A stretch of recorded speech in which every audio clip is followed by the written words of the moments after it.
building a culture of excellence. I think any ministry that you visit, even parachurch ministry, any church you would say is a ministry that's setting the bar for productivity, for creativity, for anything, for staff culture, for the preaching of the word, for worship, for albums, for influence.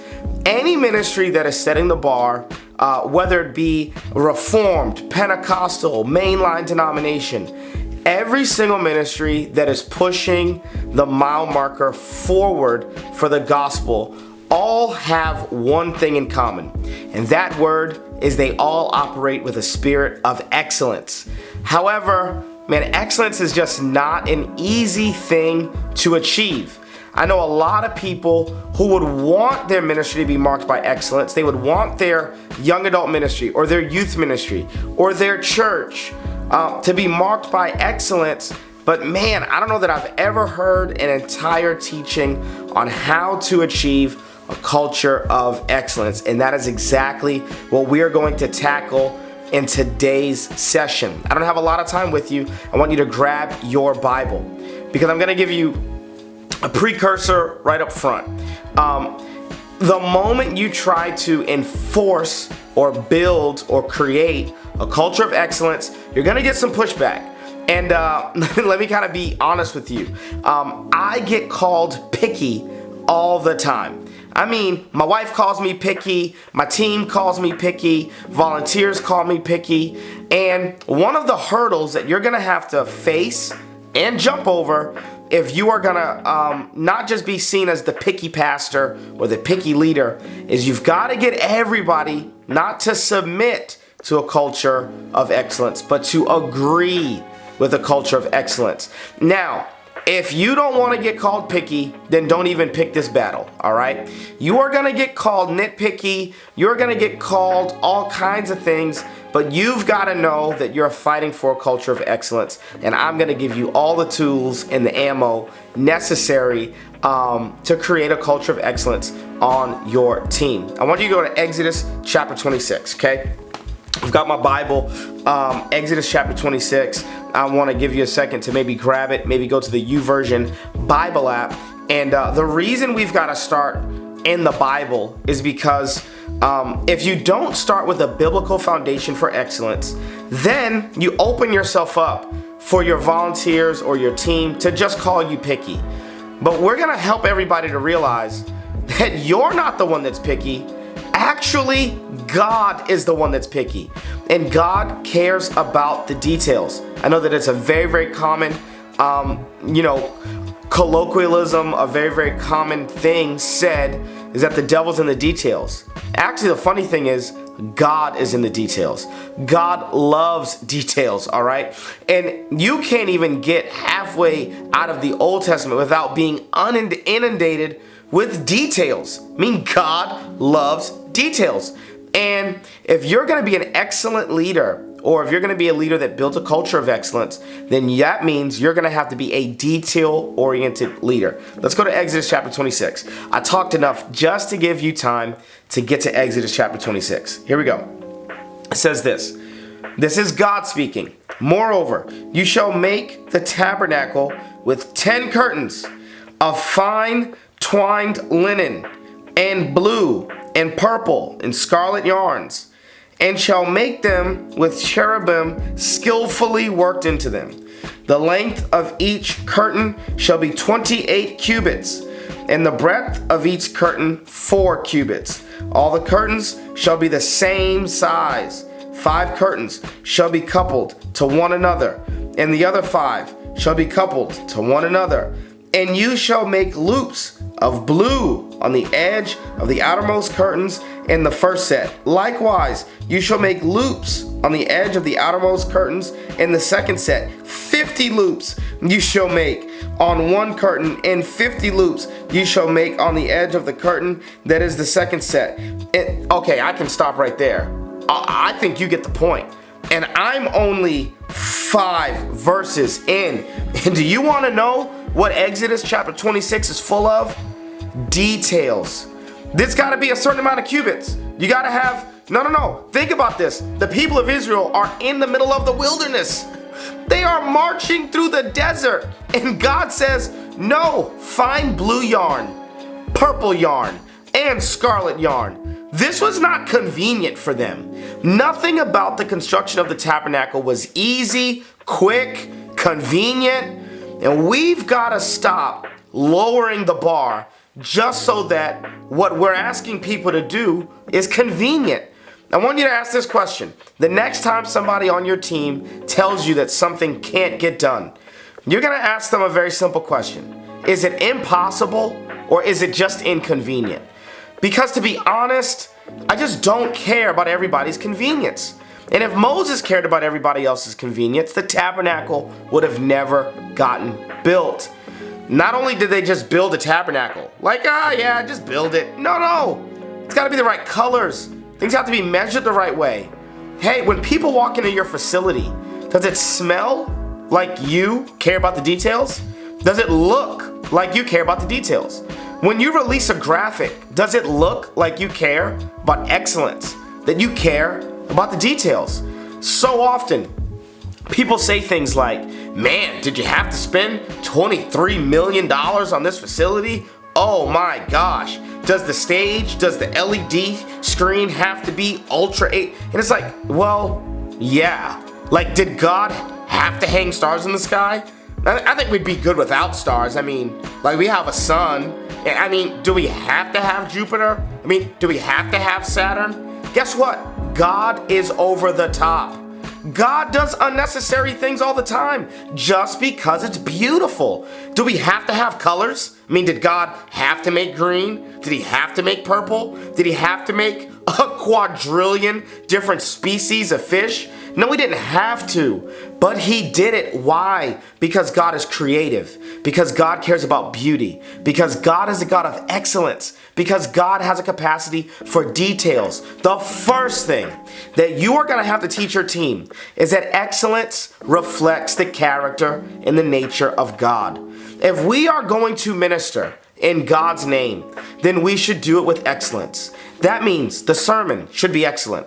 That means the set list should be excellent. That means the instrumentation and the musicians should be doing their skill, should be playing their instruments with excellence. That means the graphics should be excellent. That means the screens we put those graphics on should be excellent. That means the lyric slides should be excellent. That means the seats should be excellent. The temperature in the room should be excellent. Guess what? The scent of the room should be excellent. How the people said hello, the tone of voice the greeters use, that should be excellent. The kind of umbrellas the parking lot team uses to usher people from their cars inside, that should be done with excellence. How clean the bathrooms are, that should be done with excellence. The check-in process for the kids ministry, that should be done with excellence. Everything should be done with excellence. One time I had a volunteer said, Pastor Manny, I feel like you just care about everything. And I said, well, sweetheart, you finally figured it out. Oh, yes, I do. I care about everything. I care about the toilet paper that we use in the bathrooms. I care about whether or not we used spray for the glass windows that we have in the entrance of our lobby. I mean, I care about everything. Everything. Because if God can care about the colors and the measurements and what I would call insignificant details of his house, then guess what? I can care about what I would also say are the insignificant details of guess whose house? His house. God's house. The first question is, does your youth ministry right now, does it reflect God's heart for excellence? God's heart for details? Or are things kind of thrown together last minute? I mean, are things just kind of like, that's the best we can do. Yeah, we're a small church. We don't have a big budget. We're just, it doesn't have to be all that fancy. No, come on. We've got to have a standard for excellence. Why? Well, if you ever read the passage where God is giving Noah instructions for the ark, the instructions did not have to be that painstakingly detailed. I mean, it's just a boat. for 8 people and animals. As long as it does its job, why does it need to be go for wood and all these painstaking details? Well, God is a God of excellence. God is a God of details. And if we are going to minister in His name and reflect His glory and His beauty and His creativity, then everything we touch should be done in a spirit of excellence. Now, let me give you some practical tools, because that is what you want to say to your team.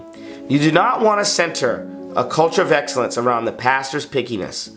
You want to center a culture of excellence around biblical, orthodox teaching. The Bible gives us enough ammunition to kill anyone who would say, well, Pastor, that's just the way you want it. That's not the way I want it. God actually cares. He cares about whether or not there's enough Windex in the facility so that every time teenagers smudge their oily little hands on the glass door to the entrance of your lobby, somebody on your team can actually get it clean. Now, let me give you some practical tools.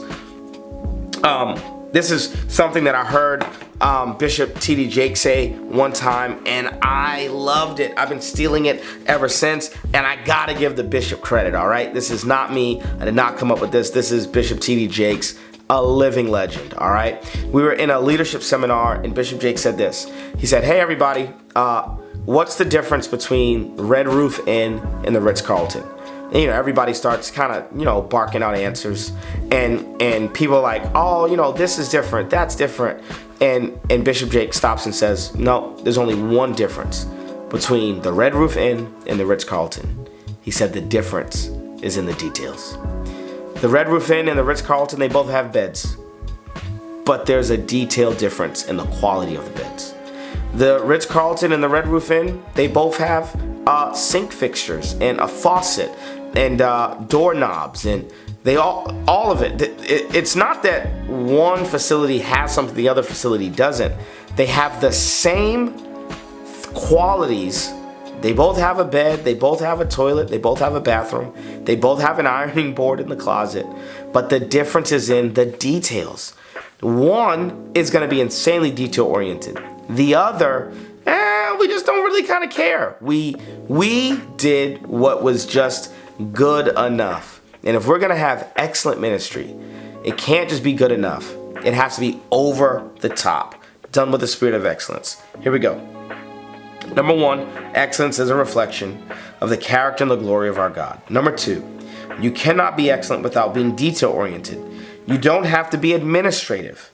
You don't have to be organized, but you must be detail-oriented.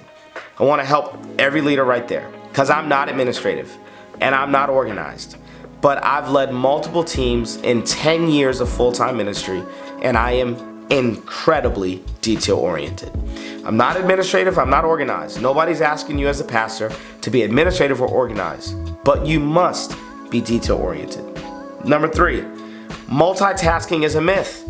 When you multitask, things don't get done excellently, because a part of excellence is that things get done thoroughly. And when people are multitasking, that means everything gets done just kind of good enough. If you're going to do things with excellence, it means that you cannot multitask, because the one thing that you're doing has to deserve all of your attention. Multitasking is a myth. Now, multitasking is great if we're going after quantity. So, hey, I got 7 things done, I got 8 things done. But multitasking is not key, or it's not the best if we're going after quality. And see, a spirit of excellence is always going to prioritize quality over quantity. I don't just want a lot of things to get done. I want the things to get done to the best of their potential, to the best of their ability. Let's keep moving through these. For your team to become excellent and detail-oriented, you will need 2 things. Number 1, you will need exposure. Exposure. I love this because my dad, he exposed me to excellence. I'll be vulnerable and honest with you guys. I'm 32 years old, but man, it's only maybe the past 6 years of my life that I haven't lived in what I would call the hood, all right? I grew up in a very, very low income neighborhood. I grew up in a neighborhood that is not the kind of neighborhood that I would choose to live in today. My mom was pregnant by the time she was 13 with her first kid. She lived in the projects most of her life. If you don't know what the projects are, just go on urbandictionary.com and look up the projects, all right? Remember when my dad, when I was around 11 or 12, my dad put me in the car and he drove me like 90 miles outside of our hood, our ghetto, our like low income neighborhood, and we went to the suburbs. He got out of the car and he said, "Son, what do you see?" I said, "Man, this is a nice neighborhood. Looks amazing." He said, "Let me show you this. There's no liquor stores around here. There's no trash in the streets. You see all these lawns? They're manicured. Everyone, like, they live in a homeowners association. They have to cut their grass. Look at the trees, and look, it's just beautiful. I mean, all these homes are lined up it's just excellent." My dad said this. He said, "I have to expose you to what normal is because your mother and we can't afford to live any place other than where we live right now. But I never want you to think that where you currently live is normal. It's not normal." See, what my dad did is he exposed me. He exposed me not to what I was experiencing in the moment, but he exposed me to what he wanted my new normal to become. Hey, if you're a youth pastor, guess what? If everybody on your team has only ever seen small town church or like the biggest church they've ever seen, or the most excellent ministry that they've ever seen is just not your definition of excellent, you may have to get everybody in a van and take everybody on a field trip and go to a conference and actually walk through a facility that you would say is excellent, or visit a youth ministry with people who are excellent. One of the things, I live in North Carolina, and Elevation Church is just, they are the number one word that I would think of. I would even say perfectionist when I think of Elevation. One of the things that I've done with multiple team members of mine, load everybody up in a van. We're gonna go visit an Elevation campus. We're gonna go to Inside Elevation. Why? Because I want my greeters to be exposed to excellent greeters. I want my facilities team people to be exposed to excellent facilities team people. I've got to expose people, because what does exposure do? Exposure creates an expectation, and expectations create your experiences. Exposure creates expectation, and expectation creates experiences. If you want to change your team's experiences, then you have to change their expectation, which means you have to expose them to something so that when you start talking about excellence, you're saying the same thing. All right, let's keep moving. I hope you're getting a lot out of this. Hope you're taking notes. You need two things if your team is going to adopt the spirit of excellence. Number one, you need exposure. Number two, you need agreement. You don't want submission, you want agreement. Submission only happens when you don't agree, but you want everybody to come around and agree. Is it impossible or inconvenient? It's a key question you're gonna have to ask. It's number 5. Don't give me excuses and don't cut corners. Excellence comes from conviction, not convenience. If we're gonna do things with excellence, it means we're gonna take extra time on it. It means we're gonna do this, and we've gotta have a deep-seated conviction around why we do things with so much excellence. I love this last one. The best way to figure out, we were looking for a conference coordinator for a long time. We did a massive young adult and youth conference, grew it to about 1,500 young adults and students, and I think it was just top notch. And we were looking for a conference coordinator, and I remember my conference coordinator that we eventually brought on, his name is Jeff. One of the things that sold me on Jeff being the conference coordinator is I went to Jeff's house. And when I went to Jeff's house, he had a bin of socks for people to wear when they first got in his house. His house was clean. I knew that he was going to care about God's house because he actually cared about his house. One of the ways to figure out if your leaders are excellent is like get in their car. Go to their house. Because if someone doesn't have a spirit of excellence in their personal life, it's going to be really hard for them to have a spirit of excellence in their ministry life. Excellence can't be faked. You can't be excellent at church, but not be excellent in your whole life. You want to start picking out people who just have life skills. And then when you're talking about excellence, you're not asking them to do anything that is not natural to who they are as people. Hey, I hope this has been really, really helpful for you. Try to go big picture, also try to get practical. We're trying to nail down a spirit of excellence so that we can go further, faster in all of our ministry endeavors. I hope this blessed you. If you have enjoyed any of this content, I'd love for you to find me on YouTube. My YouTube channel is easy to find. My name is Manny Arango, and you can find me on YouTube. Man, I love giving out content for free, just like today's content. Follow me on YouTube, and how about you go ahead and subscribe, start watching some videos, and leave some comments and share the goodness with a friend. Hey, praying for you, love you. I believe in the ministry and the call of God on your life. I want you to take that seriously and begin to bring some excellence to your team. God bless you.